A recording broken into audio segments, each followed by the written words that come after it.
Amorim walked into a team where he could field flipping Ahmad on the right, Kobe in the 10, Rashford on the left, and Zertsky up front. And we all said that with the players that we had at the time, and that's when you put like a Casemiro and Ugarte in a sitting position, yeah?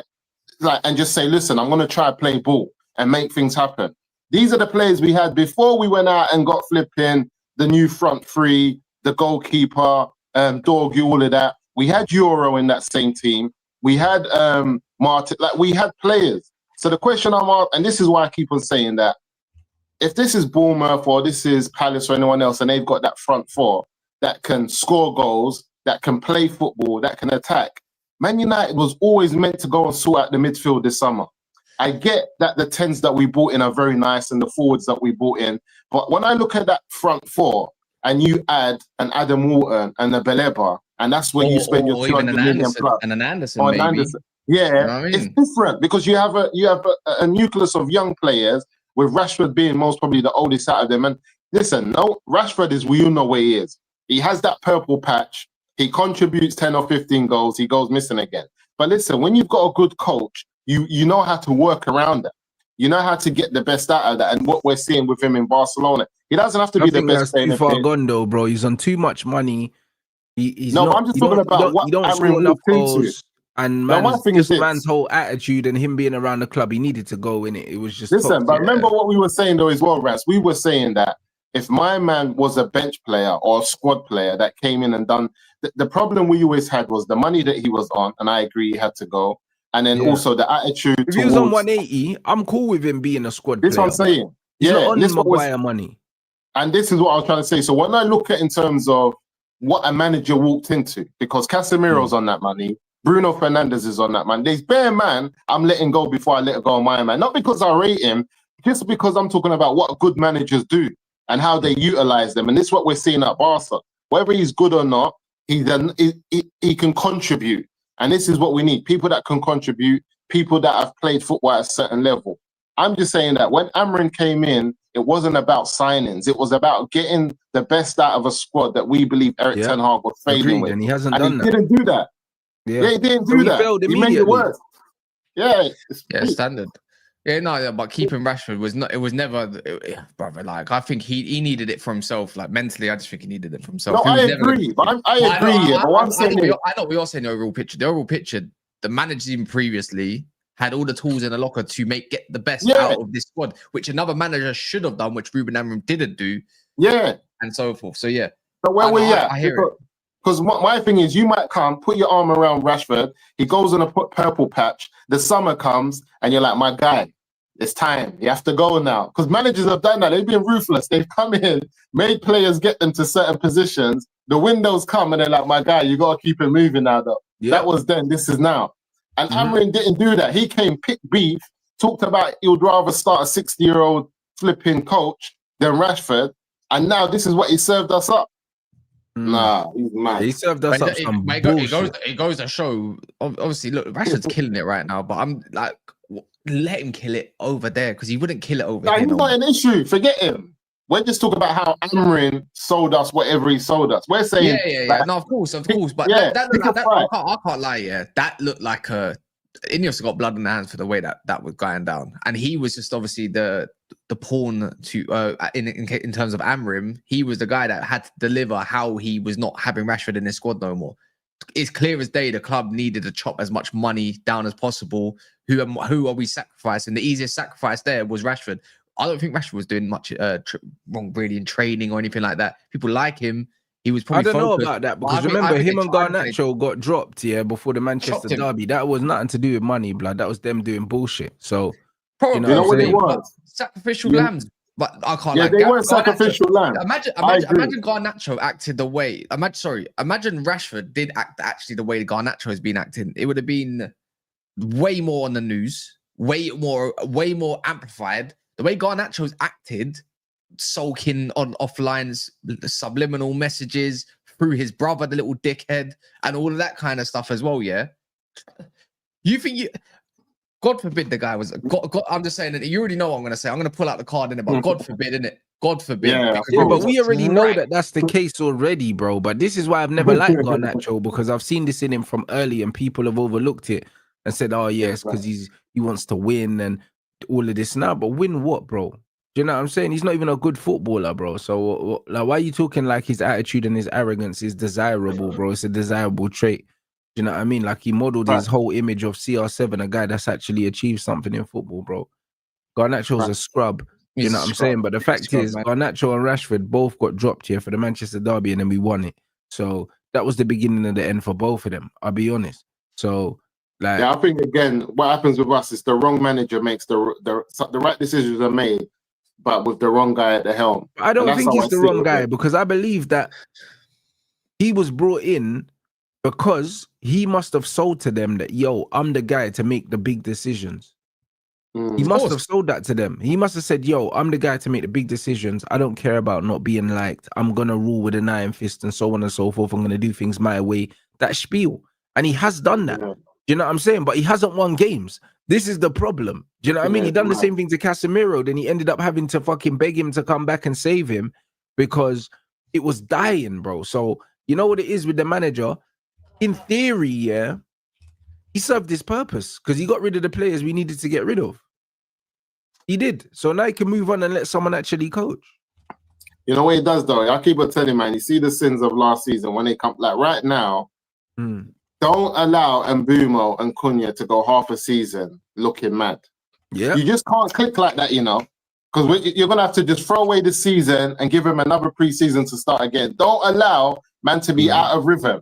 And this is the problem. It's like, as much as, because what happens is then you're going to end up looking at a new front three worth 200 million plus, and then we're going to get told that they're scrubs by the flipping ops, and then sooner rather than later, our old fan base is going to start to question these men as if they weren't the real deal.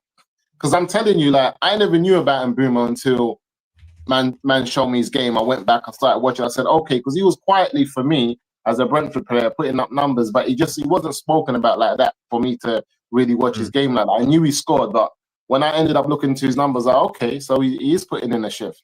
But he wasn't someone that I looked at. Like I said, Madrid or Barcelona not looking at Mbeumo saying, we need that player. They're not.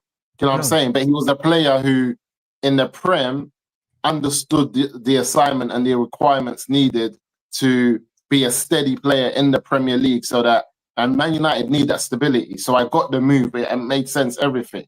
But the reality is that where we are now with these players, we're not going to know their true character and test of being at a massive club that's failing, and you got hundreds of millions of people around the world ready to say it's your fault. It's mad. That's a different type of question. Mbeumo is not a 10, blood. Madness. This bread Mbeumo is like literally, stylistically, the closest player probably to a Mo Salah in the league, playing as a 10, bro. And he's playing Cunha for the most part as a fucking 9, bro.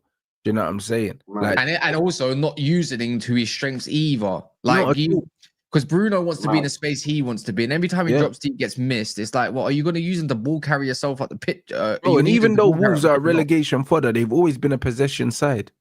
Yeah, Man United don't even play possession or play through the midfield, so you're just wasting Cunha.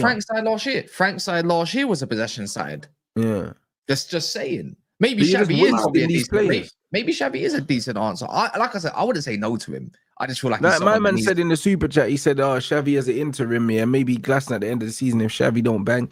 Bro, listen, there's been rumors that Xavi would be happy to take the job on an interim basis to prove himself. The problem I have with that is that stylistically, Xavi is so far away from Glasner. It's like, I just don't like players having to keep adapting to different things, bro. It's like, man needs some continuity at this football club, bro. Like, we're finally getting that with the recruitment, because before it was managers were bringing in their own players and there's no continuity. Ten Hag went and fucked up man's whole squad. Then now we're having to unfuck it. Do you know what I'm saying? By getting rid of all these guys that he's brought in.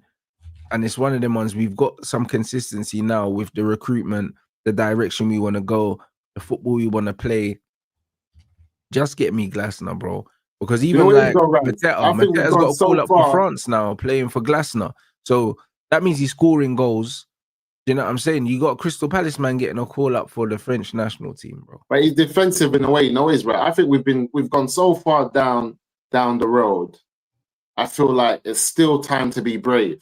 Because when you get this far down the road, because when you look at Glasner and how he plays the system, where he doesn't he's pressing triggers are totally different. He's not on this go and press them straight away. He's like, you sit back, yeah, you allow them to have the ball and to come on, and then we'll get them when we'll get them on a mid counter when they're trying to attack us, and we'll win the ball back in our half.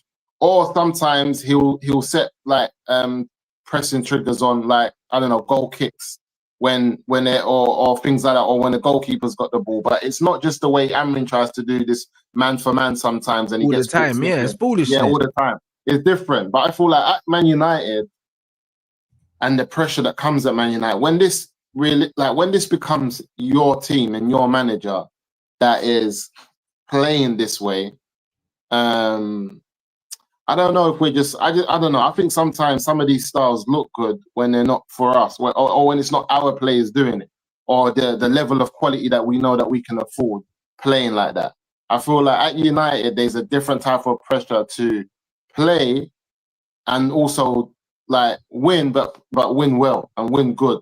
Yeah, but the thing is, we're not even winning at all, blood. You know them ones. And Man United fans are we're not gonna complain about being very organized, yeah, and beating Liverpool. We're not going to complain about. That's the fear that I'm thinking, because, example, when we finished, and this is what I said, I had to go back to look at what we've done since Alex has left. And we've had good finishes, man. We finished third, we finished second, and we've had managers who made us hard to beat. Sometimes we weren't pretty on the eye. We went away, we won, big games against our rivals. But when you're in the top four, the question's no longer, can you survive here? The question starts to become, can you take the next step and win it? And I feel like this is why, and I keep on telling people, when people try to judge Amorim with the managers we had before, I said the managers we had before had different questions. We were questioning them about winning the league, not just making questions top four. Are just qualifying for Europe. Glasner can do that. Yeah. So this is the question. So if Man United are talking about, because I feel like if Glasner gets us top four, season 1, season 2, example, I think if he comes in this international break, he gets us top 4. That's how much I rate him. Yeah, I think he goes. I think we got the style of players that we got do not suit us. Well, they can do, but I just don't. I think the midfield, the one that you're talking about, even trusting the youth, it's gonna be a bit of hit and miss for me. It's gonna be up and you need Xavi to come in the summer. Really, if you're gonna change something, you need him in the summer. I'm gonna give you the midfielders you want. No, I'm with you. I think to be honest, what I've seen from the league and how poor I think it is, and how nobody's really doing anything, I think a competent manager, whether it's the Bournemouth one, the Palace one, or Xavi, I think they really do have a good chance of getting top 4. I don't think it's above any of them with the players. I think the Bournemouth manager takes longer to implement his style because his style is more intricate. The reason why I like Glasner is because the way that he sets up, is foolproof, blood. You ain't got to be super intelligent, super energetic, to sit in a mid block, bro, and react to the right pressing triggers. There's not a lot to learn, bro. No, it's so easy and he likes to play, and he likes to play through the midfield as well. You think that when you play through, you know what Glasner does, but he plays through his midfield. I think Glasner takes us back to Eric Ten Hag's first season when he made that change. Yeah, but I don't mind that. I don't mind that because you got better players. You got Christian Eriksen, Christian Eriksen in the midfield. Casemiro, and that. We don't have that. And also, our attack now is, our attack's way better, bro. Yeah, but actually, that's what he does. I believe that. I'm not saying it's a bad thing, but I remember how he changed it up, and it was difficult to be, strong in the counter. We had obviously Rashford then doing that. Now we'll have Cunha and Bumo, different players, Ahmad. I think that's where he takes us back to. And then I think that's a good base, maybe.